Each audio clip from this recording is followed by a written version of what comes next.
Person Syed Muzammil Shah हमारे साथ मौजूद है। मुजम्मिल, शुक्रिया आपके वक्त का। आप किस तरह से देख रहे हैं मौजूदा सूरत हाल को? एक जंगी जुनून है, फिर बदहवासी का आलम है, झूठ की भरमार के बाद एक बार फिर से अब ये किया गया भारत की जानिब से कि 6 बैलिस्टिक मिसाइल फायर किए गए जो कि भारत में ही गिरे हैं, भारतीय पंजाब में। DGIS की जानिब से कंफर्म किया गया ये।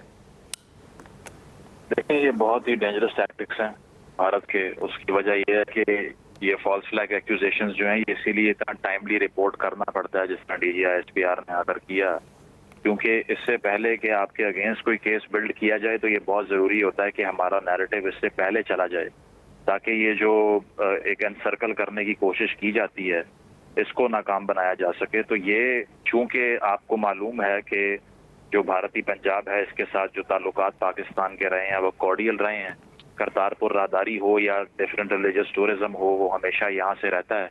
और सबसे बड़ा फैक्टर ये है कि एक एंटी BJP कंस्टिट्यूएंसी है हिंदुस्तान का पंजाब, जहाँ पर उनको अपनी मेजॉरिटी के पीक के बावजूद यहाँ से उनको सपोर्ट वो हासिल नहीं होती जो बाकी भारत से होती है, सिवाय वेस्ट बंगाल के और वेस्टर्न स्टेट्स के। तो ये दरअसल जो टारगेटिंग है ये इसीलिए की जाती है। जिस तरह से इससे पहले भी बहुत से जो व्हाइट हाउस के पेपर्स हैं या जो अमेरिकन प्रेसिडेंट्स हैं वो अपनी किताबों में लिख चुके हैं कि पहले भी जो गोल्डन टेम्पल के अटैक्स थे और उसके बाद के जो वाकयात थे उसको इंडिया ने पाकिस्तान पे ब्लेम करने की कोशिश की, और इस बार भी यही टैक्टिक्स दिखाई दे रहे हैं। और मैं जो रिपोर्ट सुन रहा हूँ वो काफ़ी तशवीशनाक हैं, जिसमें लाहौर हो या इसके अलावा दीगर शहर हो, वहाँ पे इस तरह के प्रोजेक्टाइल्स या फिर ड्रोन्स भेजे जा रहे हैं, और उससे चूंकि एक फजा कायम करने की कोशिश की जाती है जिससे सिटीजन में पैनिक क्रिएट हो जाए। तो मेरा ख्याल है कि इसको इफेक्टिवली हमें न्यूट्रलाइज करने की ज़रूरत है, और ये सिर्फ मैदान में नहीं बल्कि इंफॉर्मेशन के फ्रंट पे भी इस जो वॉर को डिटर करना बहुत ज़रूरी है, डेटरेंस बहुत ज़रूरी है। मेरा ख्याल है कि इंटरनेशनल कम्युनिटी बिल्कुल सो रही है इस सूरत हाल में।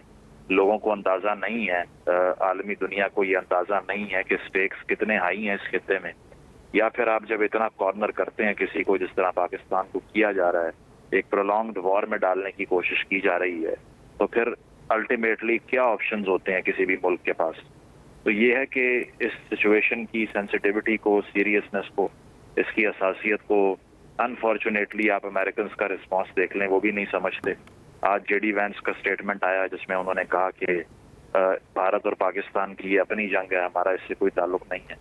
तो आप अगर ग्लोबल पुलिसमैन अपने आप को कहते हैं तो उसके बावजूद आप अगर मीडिएशन नहीं करवाते, इसको रुकवाते नहीं है इस मैडनेस को, तो फिर यहाँ पर इस खित्ते में दुनिया की 25% आबादी बसती है। तो आप अगर ये तसव्वुर करें कि सिर्फ वो अफेक्ट होंगे और बाकी दुनिया को कुछ नहीं होगा, ऐसा नहीं होता। आजकल जो एक ग्लोबल विलेज की शक्ल दुनिया इख्तियार कर गई है, यूक्रेन रशिया की वॉर जो कि ईस्ट में होती है, सेंट्रल एशिया के अराउंड होती है, उसका इम्पैक्ट पूरी दुनिया पे पड़ता है। तो ये तो फिर हमें मालूम है कि दुनिया का सबसे डेंसली पॉपुलेटेड कॉन्टिनेंट है। तो मेरा ख्याल है कि काफ़ी एम्बैरेसिंग है ग्लोबल कम्युनिटी के पार्ट के ऊपर भी कि कोई रोल प्ले नहीं किया गया अभी तक। और साथ साथ ये कि इंडिया की तरफ से जो अग्रेसिव टैक्टिक्स हैं, अगर उनकी किसी किस्म की कोई शिकायत या इस तरह की कोई चीज़ है तो बजाय इसके कि उसको डिप्लोमेटिक फ्रंट पर लेके जाते, उसको सबूतों के साथ दुनिया के सामने आया करते या पाकिस्तान को क्रिटिसाइज करते, उन्होंने बगैर किसी इन्वेस्टिगेशन करवाए और इंडिपेंडेंट इंक्वायरी को रिफ्यूज़ किए पाकिस्तान पे एक जंग नाफिज कर दी है जिसका हमें जवाब देना पड़ रहा है। तो ये है कि पाकिस्तान की तरफ से अब तक रेस्ट्रेंट शो की गई है, लेकिन उसके बावजूद अगर हम देखें कि यही टैक्टिक्स चलते रहे, DGI-SPR ने कहा कि आप मिसाइल्स अपने एरिया में फायर करके हमें ब्लेम करते रहे, तो फिर फैक्ट और फिक्शन में, सच और झूठ में कोई फ़र्क रह नहीं जाएगा। और हर डेमोक्रेसी सिर्फ जो ट्रांसपेरेंसी होती है इसके ऊपर चलती है। आज आप देख लें कि द वायर जो हिंदुस्तान में वेबसाइट थी, एक इंटरव्यू करने की वजह से उन्होंने उसको ब्लॉक कर दिया, और वो भी इसीलिए कि करण थापड़ ने एक इंटरव्यू किया जिसमें ये चीज़ इस्टेब्लिश हो गई कि 4 तैयारे भारतीय सरजमीन पे गिरे हैं इस सारी डॉग फाइट में जो पाकिस्तान एयरफोर्स की तरफ से डोमिनेट की गई।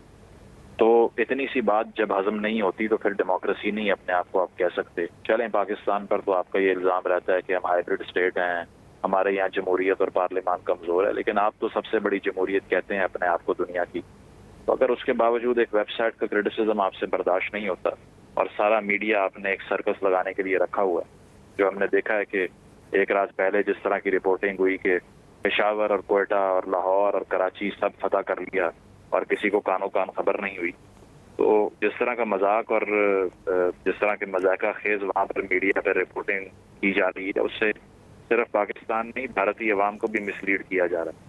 میں یہ سمجھتا ہوں کہ اس کو نیوٹرلائز کرنے کی انفارمیشن فرنٹ پہ بہت ضرورت ہے، اور انڈین سٹیزنز کو بھی بوائے کاٹ کرنا چاہیے اپنے مین اسٹریم میڈیا کا، کیونکہ وہاں کے اپنے شہری سوشل میڈیا پہ کہہ رہے ہیں کہ ہم یہ سب ڈیزرو نہیں کرتے کہ اتنا جھوٹ ہمیں دکھایا جائے. اور انڈیا کی اپنی ڈیفنس منسٹری نے آج صبح ایک نوٹیفیکیشن جاری کیا جس میں انہوں نے منع کر دیا انڈیا کو لائیو کوریج سے، انڈیا کے مین اسٹریم چینلز کو، جس میں زی نیوز ہے، نیوز 9 ہے، یا اس کے علاوہ آج تک نیوز ہے، سب کے سب جھوٹ اور فیک نیوز پھیلا رہے تھے.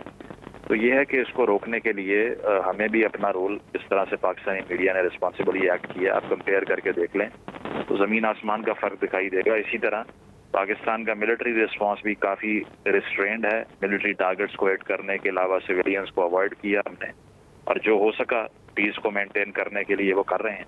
لیکن آگے اگر یہ چیزیں اس سے زیادہ ایسکلیٹ ہوتی ہیں تو میں تو صرف اور صرف انٹرنیشنل کمیونٹی کو ذمہ دار ٹھہراؤں گا. اس کی وجہ یہ ہے کہ بھارت تو اب ایک اگریسر اسٹیٹ کا کردار ادا کر رہا ہے، اور وہ تو اس سے آگے آنے کی کوشش کرے گا، لیکن اس میں جو عالمی کمیونٹی کو رول پلے کرنا چاہیے وہ ہوتا ہوا دکھائی نہیں دے رہا.